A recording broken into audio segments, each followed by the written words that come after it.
sát lục tung nó bắn con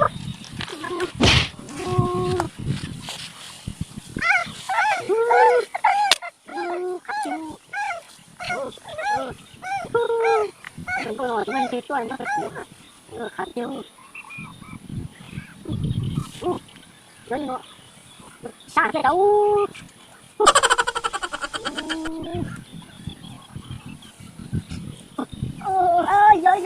yo udah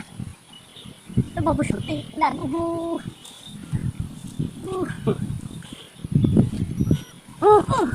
aku enggak lah ayo aku lu apa lu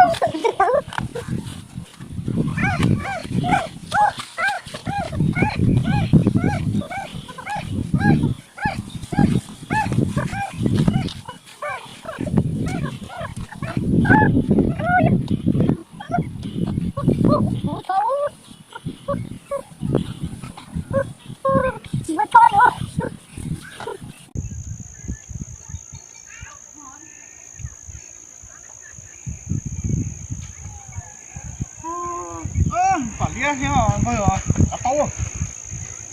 phải tiếp một tháng lia chả con gì ba dạ mất luôn bà có một đôi có gì bằng có một chỗ mà đúng rồi rồi thế một tỷ rồi bữa ba thế chưa một cái rồi tí cái thằng có một tỷ rồi phải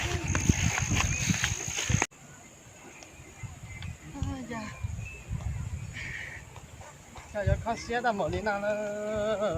tụi mình đâu đi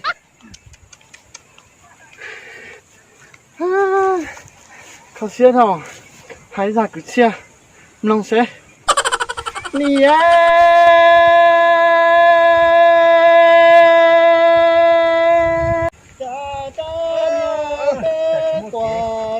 chơi chẳng nó chơi nếu mà chơi như chơi hả nhở người thiết bệnh lấy ô bệnh tàu nữa nè đầu tiên ui đúng rồi cái chia sao ôi đúng rồi cái chia trời ơi thả đấy bạch chín là ta chịu luôn đâu kìa cơ tớ đổ quá chứ có thán đấy không cố ta chịu ít tùng muốn đúng rồi là la ý lần chưa hồ bạch chín bạch ít tùng bấy ta trông nói nè cho lời đã chi sông nè ta nè thay ly cố ê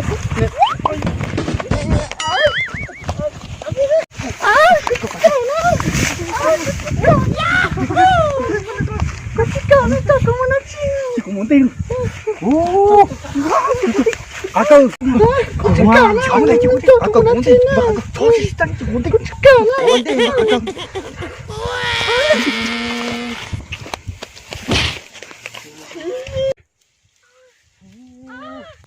Oh.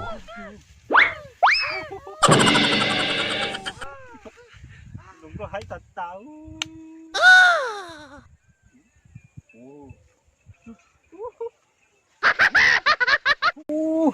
có bán đây gai dùa có mi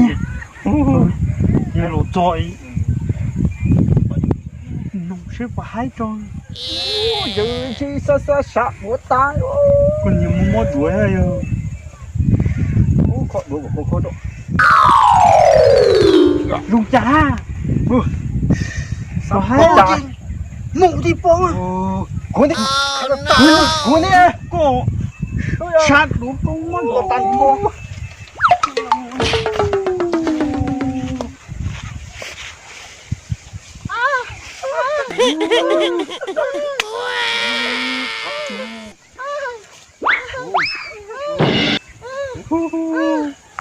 đừng có nó chúng mình thì tuổi nó phải xíu ha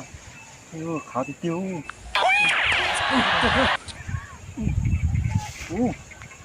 nhớ như nó xa kia cháu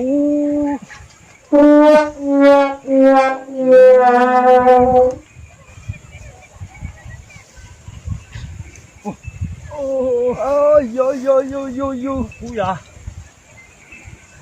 một buổi sổ tê đàn đông hu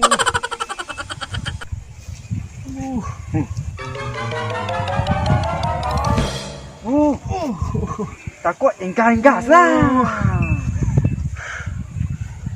có khá theo khá cơ sắp rồi tự dừng đâu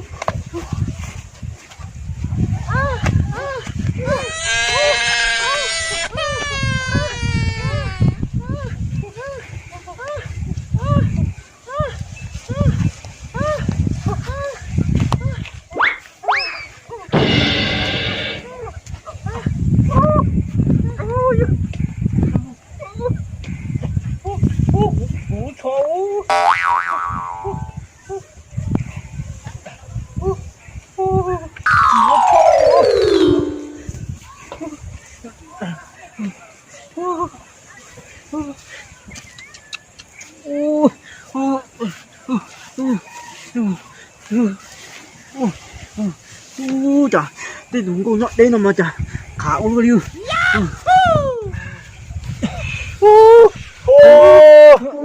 Chà rồi đấy, có hay đánh cả chúa, hay chà ơi, một trời này qua luôn chà ơi. Oh no! Cái tàu lên chà cái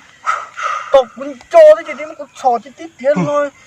Lo bắt đầu tên chỉ nghĩ tơ là một tờ tết trâu tơ nó xóm lòng chỉ không có lý chỉ nó bắt thang này à. Này, nhớ tiền tơ tiền nữa mà.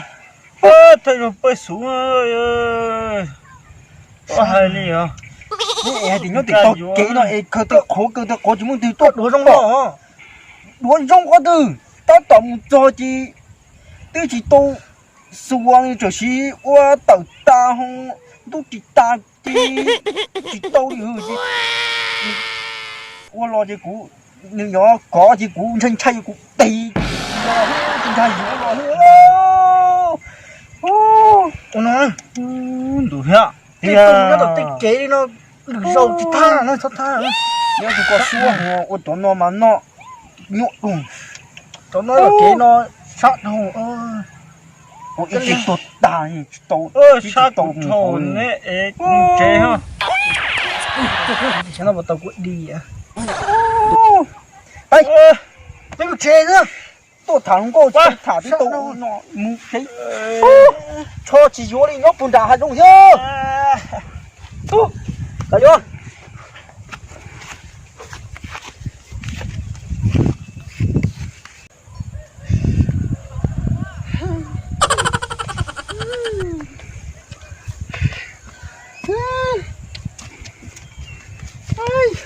dân hôm nay dùng mận trong chỉ phết đồ hai tiếng thì nên không tôi nhớ là kể nó to cái leo nó chơi ra